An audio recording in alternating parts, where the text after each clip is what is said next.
An open letter to mainstream media. Listen, Gamergate isn't a hate movement. It's not even a movement. It's a scandal. The hashtag was simply there so people could talk about the scandal. You tell me how to determine who is allowed to use a hashtag and who isn't, and I'll show you something you can't exploit for your own agenda.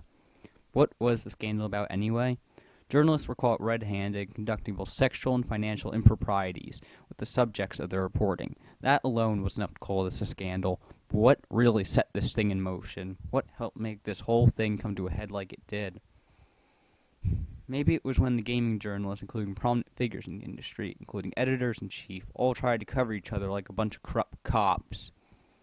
Maybe it was when gaming journalists and people like Sarkisian blanket condemned all gamers as white, male misogynists. These expressed any attempt at discussion concerning these ethical breaches at every venue where it was brought up. Maybe it was when the gaming journalists and everyone else who drove this narrative demonstrated a complete lack of self-accountability and inflicted all culpability for their behavior on gamers at large. Maybe it was the constant attempt at calling this thing a non-issue and trying to make it so we couldn't even talk about this civilly on any medium. That made this into an ongoing effort to get the mainstream media to open its eyes and investigate this, because we as consumers don't have a voice as loud as these people do.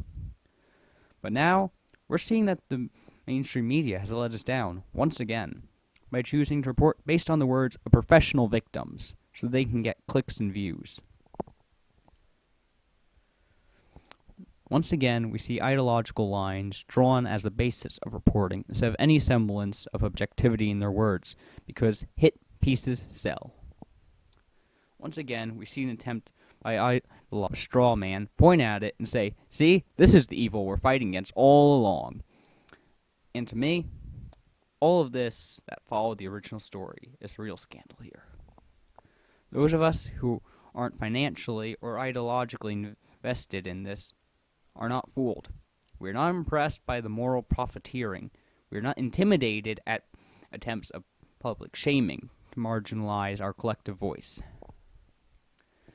For as long as you guys continue to pull this lazy, one-sided reporting act, we shall be here doing what you should have been. Credit to this speech goes to a Facebook page, Unprofessional Madman. If you'd like to like the page, please check the below in the information about this video. Thanks for listening. Good night.